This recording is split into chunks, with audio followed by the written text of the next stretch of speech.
The tragedy of Nigeria began in 1986 when we did the structural adjustment program.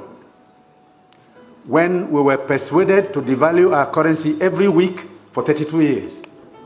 When I went to school, and many of you are here, the naira was $1.50. The naira was almost £1 sterling.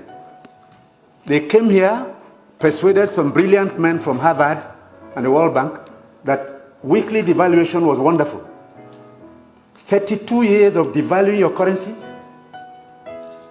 until we hit 527. And they were still telling us that the naira was still overvalued. That brought poverty, misery upon us. Then interest rates went to 30%. So nobody could build a factory, start a farm, produce anything, or create jobs.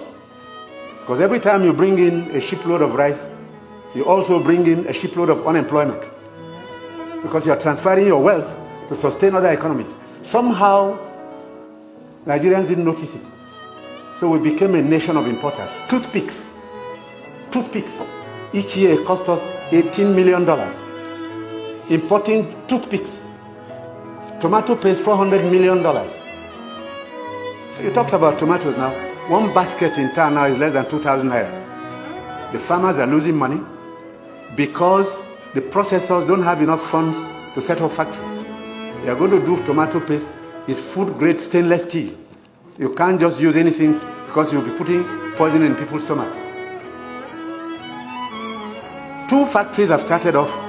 I believe by the middle of next year, we can comfortably tell importers of tomato paste to stop.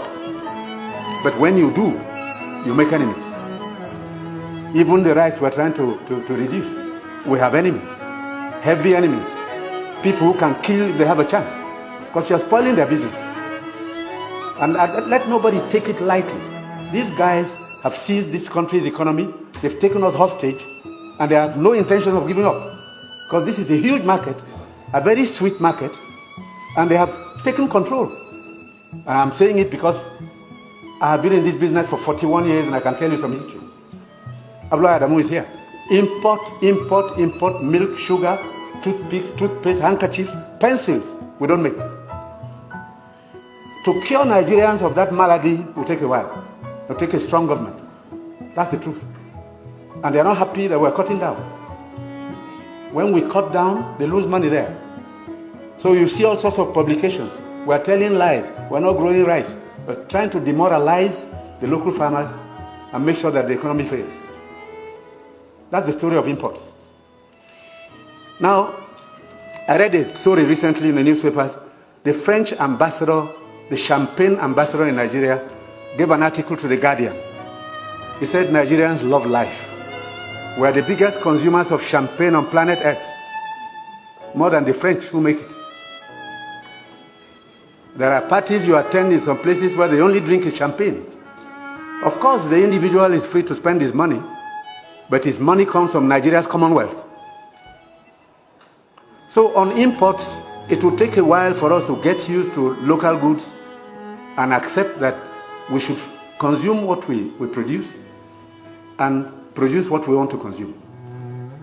So I take your point. We have to take stern measures to cut down on imports because these young boys and girls who have no jobs today are not going to allow us to carry on enjoying life at their expense. They need jobs. They need jobs. They are children. They've graduated, they've come back home to begin a second childhood because there's no factory to employ them. And the ministries can't take any more. But somebody is making sure you fail when you want to produce at home.